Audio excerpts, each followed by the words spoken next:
voilà arrivé au moment de l'inauguration du métro de Montréal. La grande vedette du jour, c'est évidemment le métro lui-même que les citoyens pourront prendre en fin d'après-midi.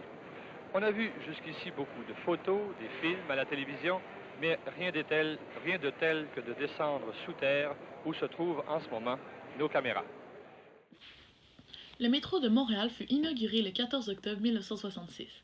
Il devait vite une infrastructure importante car il permit l'essor du centre-ville de Montréal et de la scie souterraine.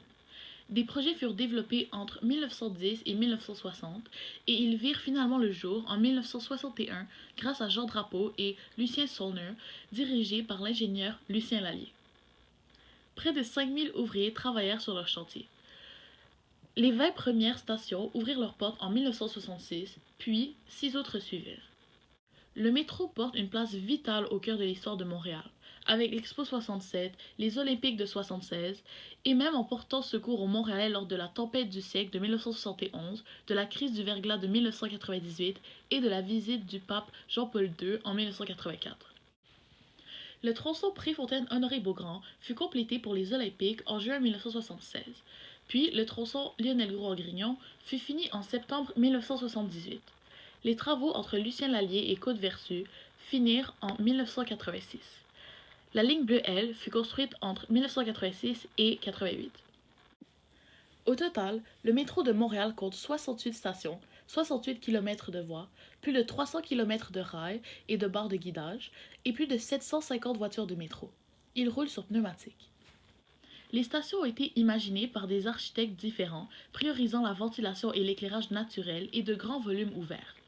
Les matériaux utilisés, le granit, la brique, les tuiles de céramique, etc., ont été sélectionnés par souci d'entretien, d'esthétisme et de durabilité. On usait à l'époque de concepts architecturaux diversifiés pour chaque station. L'art québécois, en période de renouveau à l'époque de la construction du métro, est véritablement mis en valeur. Les stations sont toutes creusées à des profondeurs différentes selon le terrain et leurs alentours.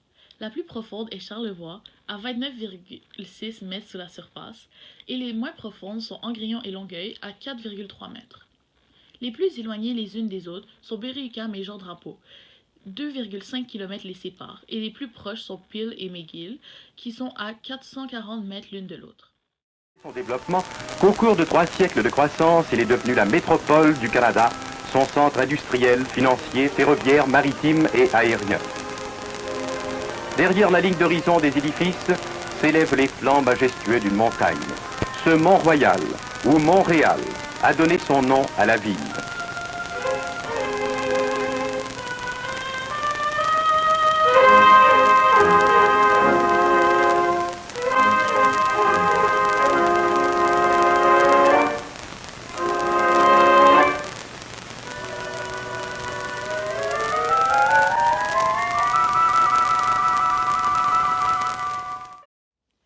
Dans l'univers de Paul, Michel Rabagliati accorde une place importante à la ville de Montréal et ses alentours. On voit celle-ci évoluer à travers la deuxième partie du 19e siècle, modifiée par la Révolution tranquille, la fièvre olympique, l'Expo 67 et plus. Paul dans le métro regroupe une série de nouvelles courtes dans laquelle Montréal figure comme un réel personnage, influençant le cours des histoires. Inspiré par la nouvelle titre, Paul dans le métro, nous avons entrepris un projet de recherche sur le célèbre métro de Montréal et sa place au cœur de notre ville et de l'œuvre de Michel Rabagliati, créant cette capsule informative que vous avez visionnée. Nous espérons qu'elle vous a plu.